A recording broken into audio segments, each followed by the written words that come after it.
الحمد للہ رب العالمین والصلاة والسلام علی سید الانبیاء والمرسلین اما بعد فاعوذ باللہ من الشیطان الرجیم بسم اللہ الرحمن الرحیم قل یا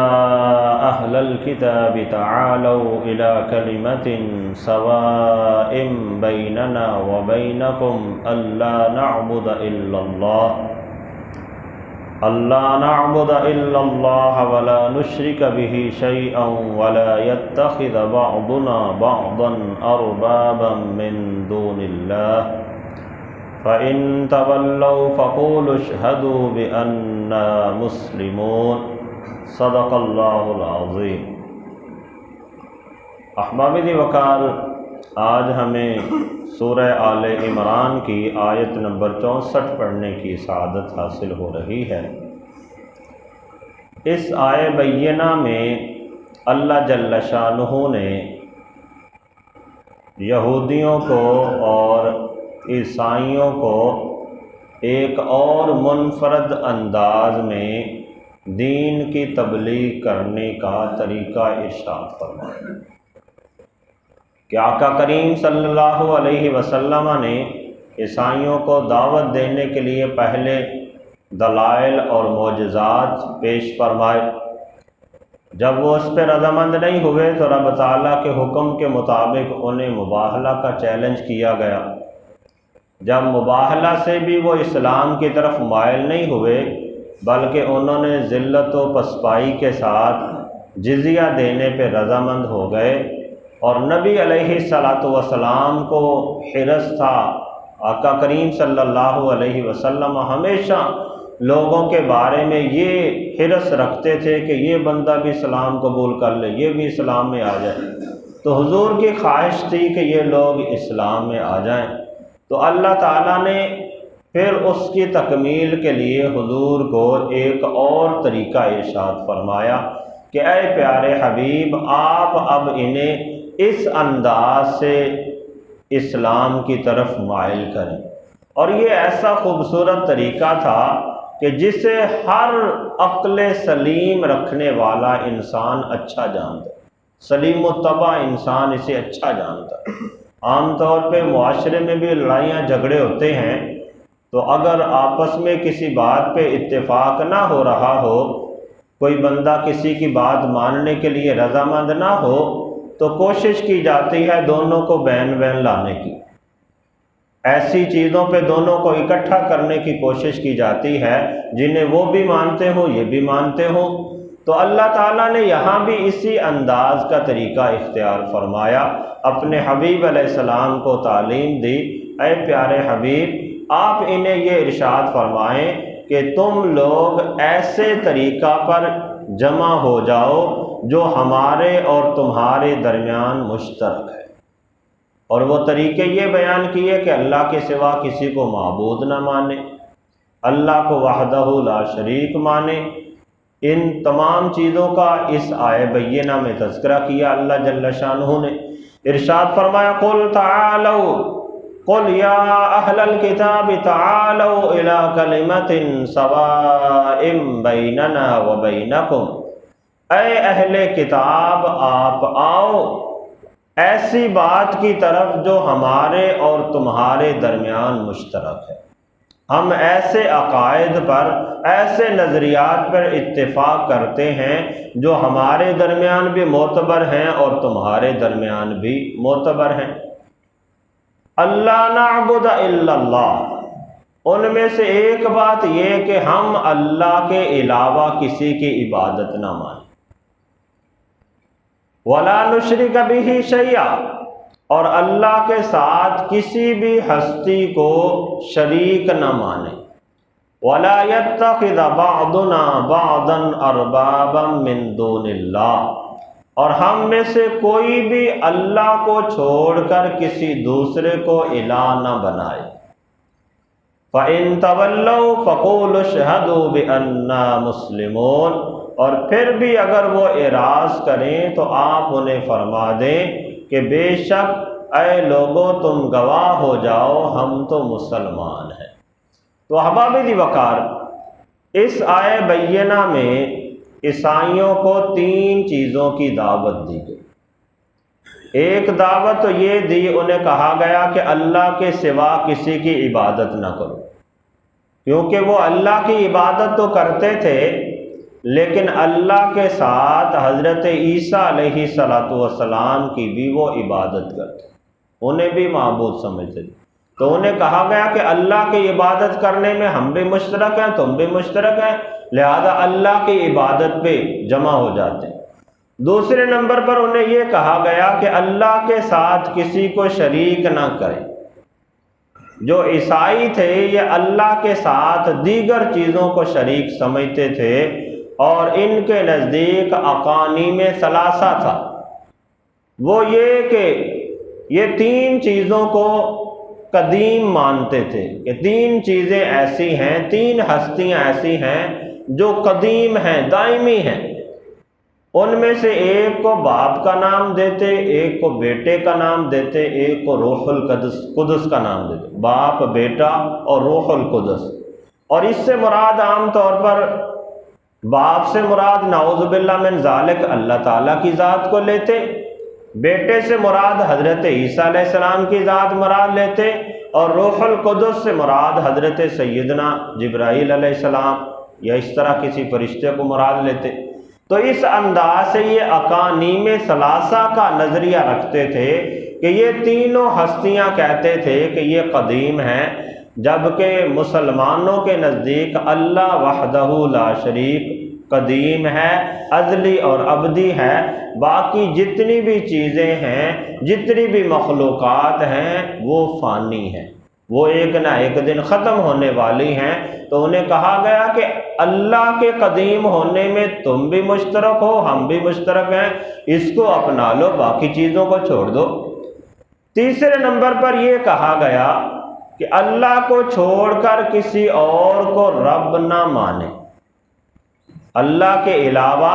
کسی اور کی اطاعت اس انداز سے نہ کریں کہ اسے آپ رب کا درجہ دیتے ہو۔ یہ جو عیسائی تھے یہ اپنے راہبوں کو سجدہ کرتے تھے اور احکام کے حلال اور حرام کرنے کے اعتبار سے انہیں ہی معتبر مانتے تھے۔ وہ یہ سمجھتے تھے کہ اللہ نے جو چیزیں حرام کی اور جو حلال کی وہ تو اپنی جگہ پہ ہیں، لیکن ان کا نظریہ یہ تھا کہ ان کے جو راہب ہیں وہ بھی اس چیز کا اختیار رکھتے ہیں کہ جس کو چاہیں حلال کر دیں اور جس کو چاہیں حرام کر دیں۔ اسی طرح ان کا ایک نظریہ یہ بھی تھا کہ جو راہب بہت زیادہ مجاہدات کرتا ہے، بہت زیادہ عبادات کرتا ہے، اس میں لاہوت کا اثر حلول کر جاتا ہے۔ اور لاہوت سے مراد یہ ہے کہ وہ مادرزاد اندھوں کو بینا کرتا ہے اور وہ مردوں کو زندہ کرتا ہے۔ حالانکہ یہ بھی اللہ تعالیٰ کی صفت ہے، اگر کوئی اور ایسا کرتا بھی ہے تو اللہ اسے وسیلہ بناتا ہے، حقیقتاً تو زندہ کرنے والا اور شفا دینے والا اللہ کی ذات گرامی ہے۔ تو انہیں یہ کہا گیا کہ اللہ کے مردوں کو زندہ کرنے کے اعتبار سے، اللہ کے مادرزاد اندھوں کو زندہ کرنے کے اعتبار سے، اور چیزوں کو حلال اور حرام کرنے کے اعتبار سے تو ہم بھی مشترک ہیں، تم بھی مشترک ہیں، آؤ اس پہ اتفاق کر لیتے ہیں۔ اس کے علاوہ باقی جو تمہارے نظریات ہیں کہ تم اپنے راہبوں کو یہ اختیار دیتے ہو یا اپنے راہبوں سے حلال اور حرمت والے احکام مانتے ہو، تو اس چیز کو تم چھوڑ دو، جو اللہ کی ذات کے حوالے سے ہے وہ ہم بھی مانتے ہیں، تم بھی مانتے ہو، تو آجو اس بات پہ جمع ہو جاؤ۔ تو اس انداز سے انہیں تبلیغ کی گئی، کہا گیا کہ اے عیسائیو،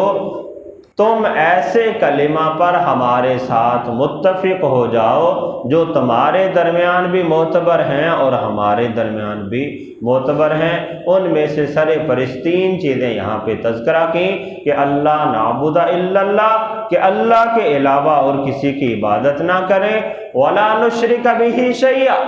اور اللہ کے ساتھ کسی کو بھی شریک نہ ٹھہرائیں، ولا یتخذ بعضنا بعضا اربابا من دون اللہ، اور اللہ کے علاوہ کسی اور کو رب نہ بنائیں۔ تو احباب دی وقار، یہاں پہ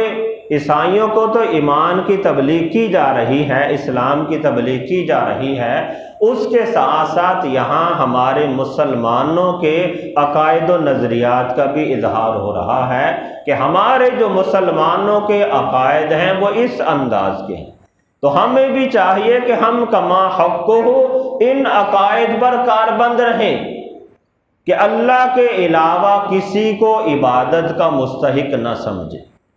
اور اللہ کی ذات کے ساتھ کسی بھی اعتبار سے اس کی عبادات میں، اس کی ذات میں، اس کی صفات میں کسی کو بھی شریک نہ ٹھہرائیں۔ اگر کسی ہستی کی ذات یا کسی ہستی کی صفات ایسی بیان کی جاتی ہیں کہ جو اللہ کی صفات والی ہیں، تو اس میں ہمارا نظریہ یہ ہے کہ اللہ تعالیٰ ان صفات میں مستقل بالذات ہے، اور اللہ کو وہ صفات خصوصیات کسی نے عطا نہیں کی، جبکہ دوسری ہستی کے اندر اگر وہ خصوصیات پائی جاتی ہیں تو وہ اس میں مستقل بالذات نہیں ہے، بلکہ اللہ کی طرف سے اسے عطا کی گئی ہے۔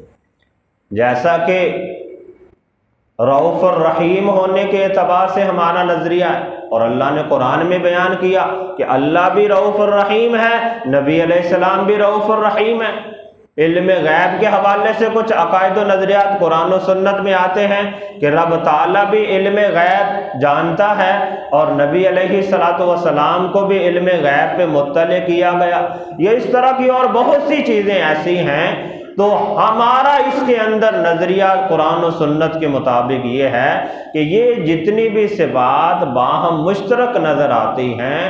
اللہ ان تمام صفات میں مستقل بالذات ہے۔ اللہ کو وہ صفات کسی نے عطا نہیں کی، جبکہ دیگر لوگوں کے اندر یا نبی علیہ السلام کے اندر اگر وہ صفات بعین ہی اس نام کی پائی جاتی ہیں تو وہ اس میں مستقل بالذات نہیں ہے، ان کی صفات اپنی طرف سے نہیں ہیں بلکہ رب تعالیٰ کی طرف سے عطائی ہیں، یعنی اللہ کی صفات ذاتی ہیں اور بندوں کی صفات اللہ کی طرف سے عطا کردہ ہیں، اور اللہ کی جتنی بھی صفات ہیں وہ ازلی اور ابدی ہیں، ہمیشہ سے ہیں اور ہمیشہ تک رہیں گی، اور بندوں کی جو صفات ہیں وہ ازلی اور ابدی نہیں ہیں۔ اسی طرح احباب دی وقار، اللہ کے علاوہ کسی دوسرے کو رب نہ ماننا، یعنی حلت اور حرمت کے اعتبار سے یہ نظریہ رکھنا کہ رب تعالیٰ ہی چیزوں کو حلال کرتا ہے اور رب تعالیٰ ہی حرام کرتا ہے، تو جو کچھ نبی علیہ السلام کی طرف نسبت کی جاتی ہے کہ یہ نبی تمہارے لیے حلال اور حرام کرتے ہیں، یا پیچھے ہم نے حضرت عیسیٰ علیہ السلام کا تذکرہ پڑھا کہ حضرت عیسیٰ علیہ السلام نے یہودیوں کو تبلیغ کرتے ہوئے فرمایا کہ میں تمہارے لیے تورات کی تعلیمات کو تبدیل کرنے کے لیے نہیں آیا، بلکہ میں تو جو تورات کی تعلیمات ہیں ان کی تصدیق کرتا ہوں، اور آگے یہ بیان کیا تھا کہ میں تمہارے لیے بعض وہ چیزیں حلال کرتا ہوں جو تم پر حرام کی گئی۔ تو حضرت عیسیٰ علیہ السلام کے حلال کرنے کے اعتبار سے یا حضور کا تذکرہ ملتا ہے کہ نبی علیہ السلام تمہارے لیے چیزوں کو حلال یا حرام کرتے ہیں، تو اس میں بھی ہم یہی نظریہ رکھیں گے کہ وہ اپنی ذات کے اعتبار سے حلال یا حرام نہیں کرتے، بلکہ حقیقتاً رب تعالیٰ کی طرف سے انہیں حکم ہوتا ہے، رب تعالیٰ کی طرف سے وحی ہوتی ہے، اور رب تعالیٰ کے حکم کے مطابق وہ پھر چیزوں میں حلت اور حرمت کو بیان کرتے ہیں۔ اللہ تعالیٰ کی بارگاہ میں دعا ہے کہ رب تعالیٰ ہم سب کو قرآن و سنت کا فہم عطا فرمائے، اور قرآن و سنت کی تعلیمات کو اپناتے ہوئے اپنی زندگیوں کو بسر کرنے کی توفیق عطا فرمائے۔